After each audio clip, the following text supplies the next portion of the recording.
Apa sih Pak tips dan trik supaya kita bisa menemukan teman hidup yang cocok?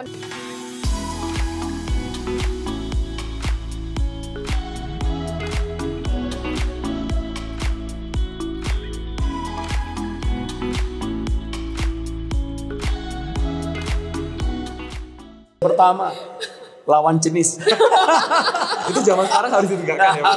Harus dinyatakan ya. Zaman sekarang lawan jenis, laki-laki dengan perempuan, perempuan dengan laki-laki. Ya, yang kedua adalah itu harus seiman. Jadi iman itu mendasari dari segala sesuatunya. Kamu kalau beda iman itu persis kamu itu menaiki dua kereta di rel yang berbeda. Apa saja itu akan tidak bisa dijadikan satu. Dan Alkitab khususnya menyatakan yang anak-anak di dalam terang itu tidak bisa bersekutu dengan anak-anak kegelapan. Jadi engkau mencari orang yang di dalam Kristus, lahir baru. Dan ketika saya bicara lahir baru, bukan orang ini lahir baru kok Pak, ini dia pergi ke gereja. Tapi takut sama Tuhan, bertumbuh. Ya, tidak ada orang yang sempurna gitu, tapi bertumbuh di dalam takut akan Tuhan. Hal yang ketiga yang penting adalah karakter. Ya, karakter itu maksudnya adalah engkau melihat dia punya karakter ini. Engkau melihat dia punya karakter ini. Laki melihat perempuan, perempuan melihat laki.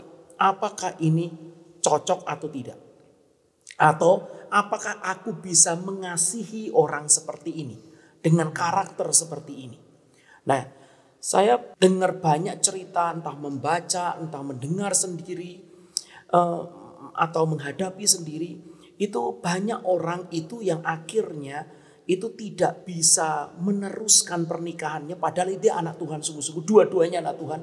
Karena ternyata yang satu dengan yang lain itu tidak bisa memberi kebutuhan yang paling dalam yang dia inginkan. Ya, misalnya saja hal yang sederhana misalnya supaya bisa jadi contoh. Misalnya yang perempuan ini adalah orang yang sebenarnya romantis. Ya, yang perempuan ini sebenarnya orang yang suka untuk dibeliin bunga gitu ya. Makan malam ada lilinnya begitu ya. Lakinya itu orang cuek bebek. Sama sekali enggak pikir, emosinya flat. Enggak pernah bicara sayang begitu ya. Enggak pernah mungkin kirim puisi atau apa begitu ya. Begitu. Nah, ya itu hal-hal seperti itu gitu. Jadi kelihatannya seluruhnya itu flat, biasa saja begitu. Nah, itu enggak mudah. Begitu nanti perempuannya itu bertemu dengan orang laki-laki yang perhatian sama dia. Yang memberikan sesuatu bunga atau hal yang kecil saja. Itu akan menyentuh hatinya. Nah itu kalau relasi suami istrinya itu tidak kuat itu bahaya sekali. Jadi ada orang ketiga ya? Iya, karakternya itu membutuhkan karakter yang seperti ini itu tidak ada di tempatnya suaminya. Suaminya maunya ya sudah pokoknya gue akan udah kasih duit ya. Yuk beli aja kembang sendiri, susahnya apa, sama-sama kembang. Bedanya apa? Gitu. Saya beliin atau udah beliin, udah sama aja dong. Kamu beli terus kemudian pasang aja di rumah, susahnya apa? Lain ya. Gitu. Nanti ada orang perempuan itu ya, itu tuh bisa ngomong tiba-tiba itu begini, saya itu orangnya ya biasa saja, pokoknya itu tiba-tiba itu saya tiba-tiba kok dari sayang kok tiba-tiba hilang sayangnya gitu ya.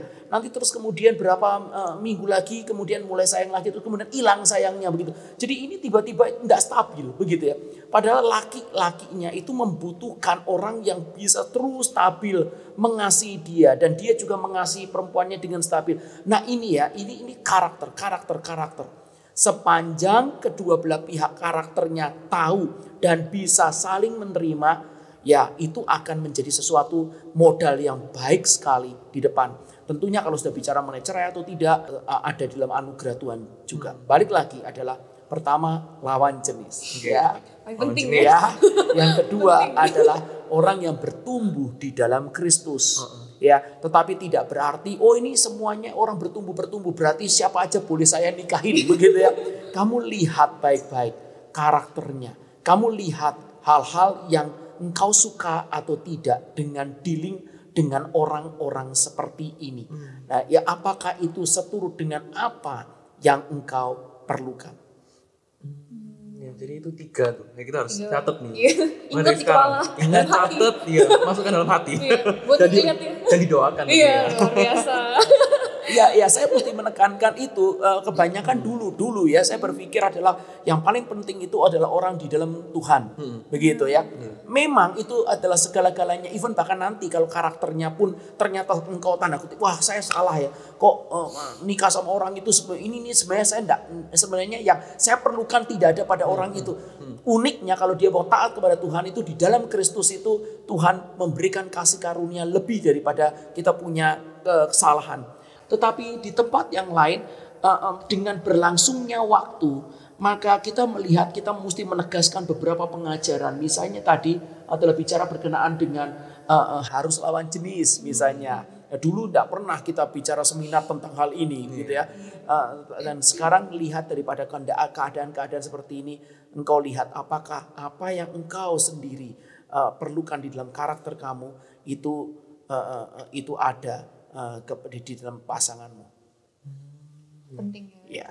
Boleh Iya. kita harus ingat ya, Iya. jangan lupa. Enggak boleh lupa. Nggak boleh lupa. Nah tadi kan Bapak berbicara dengan harus memiliki pasangan yang bertumbuh dalam Kristus ya, berarti kan seiman.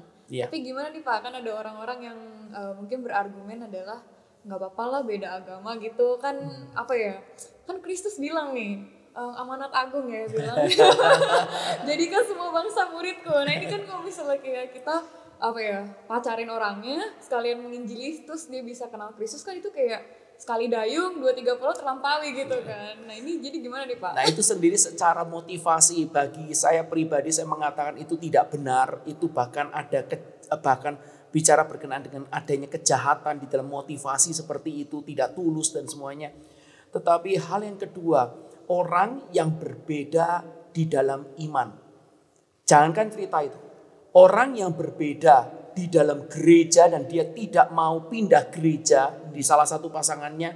Pokoknya saya mau menikah, saya gereja ini, dia gereja ini. Tidak apa-apa Pak. Pokoknya itu orang yang tidak tahu hidup. Sama sekali tidak tahu hidup. Pernikahan itu adalah 2 menjadi 1. Pernikahan itu engkau tidak bisa sendiri-sendiri. Pernikahan itu segala sesuatunya menjadi 1. Jadi misalnya ada orang A sama B. Saya mau menikah dengan B. Saya mau menikah dengan A. Cinta ya. Cuma gitu. Kemudian yang A itu saya punya panggilan, saya punya cita-cita adalah membangun satu bisnis. Misalnya saja di London gitu ya. Yang B bagaimana? Saya punya cita-cita, saya punya panggilan untuk bermisi di Irian Jaya. Lalu terus kemudian gimana? Kami saling mencintai, kami akan menikah. Gitu. Bisa enggak? Enggak bisa. Pernikahan itu mesti menjadi 1. Ada orang mengatakan, enggak apa-apa Pak, saya pergi ke gereja ini.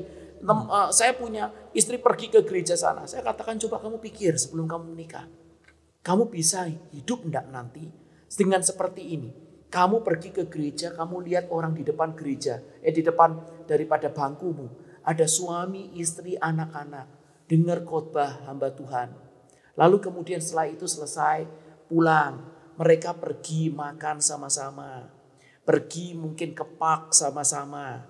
Lalu kemudian atau pergi ke mall sama-sama. Menikmati waktu keluarga bersama dengan keluarga. Kamu gimana? Kamu sendirian, datang sendirian, pulang sendirian. Datang sendirian, pulang sendirian. Puluhan tahun. Apakah bisa hidup seperti itu? Apakah kamu tidak memiliki keinginan seperti orang yang di depanmu? Dan ini adalah sesuatu realita hidup. Kalau mau menikah, engkau tidak bisa untuk memiliki 2 gereja yang berbeda. Kau tidak bisa memiliki 2 tujuan hidup yang berbeda. Kau tidak bisa memiliki 2 kota yang berbeda. Engkau tidak bisa apalagi memiliki 2 iman yang berbeda. Itu tidak mungkin bisa berjalan dengan sebenarnya. Berarti bukan hanya beda iman aja ya, tapi Bapak tadi lebih detail dan lebih dalam lagi digalinya, beda gereja, beda denominasi aja itu juga menjadi satu batu sandungan gitu ya. Ya, bukan batu sandungan. Kamu akan sulit. Hidup seperti itu sulit.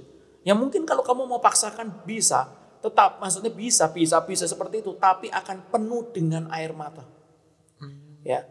Perhatikan khususnya orang-orang muda. banyak air mata yang di dalam anugerah Tuhan kalau kita taat kepada firman itu saudara bisa hindarkan. Ada air mata yang diberikan sama Tuhan. Ada salib, ada pencobaan yang diizinkan oleh Tuhan yang kita harus tanggung. Tapi juga banyak air mata yang tidak perlu kita tanggung. Contohnya kayak tadi ya Pak. Iya, itu bodoh sendiri. Ya. Mencoba Maka gitu. sebelum engkau meletakkan hatimu, pikir baik-baik. Ya, jangan hati keluar dulu, baru terus kemudian mikirannya itu 3 kilometer di belakang. Lalu baru nyusul, aduh iya ya begitu. Tapi berarti benar nggak sih Pak, kalau misalnya saya jadi dengar penjelasan Bapak nih, saya menyimpulkan bahwa tempat yang paling benar untuk mencari pasangan yaitu di gereja kita sendiri gitu.